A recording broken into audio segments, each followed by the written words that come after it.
ఈ రోజున్న ప్రధానమైనటువంటి సమస్య బ్యాగుల కొరత కాదండి.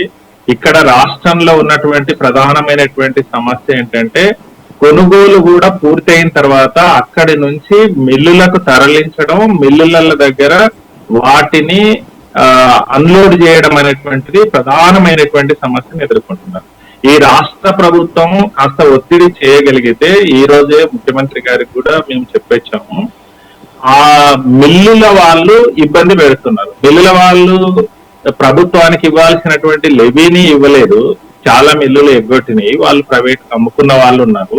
ఇప్పటికీ మిల్లుకు వచ్చిన తర్వాత, గతంలో కూడా ఉంది ఇది, ఇక్కడ తరుగు కొనుగోలు కేంద్రం దగ్గర కిలో 2 కిలోలు అక్కడ తీస్తున్నారు, మళ్ళీ అక్కడికి మిల్లుకి వెళ్ళిన తర్వాత కూడా అక్కడ తరుగు తీస్తారు. తరుగు తీసినా పర్వాలేదు, తొందరగా పోతే బాగుండన్నట్లు ఇప్పుడు రైతులు ఉన్నారు. ఎందుకంటే నెలల తరబడి అక్కడ కొనుగోలు కేంద్రం దగ్గర వెయిట్ చేయాల్సి వస్తుంది.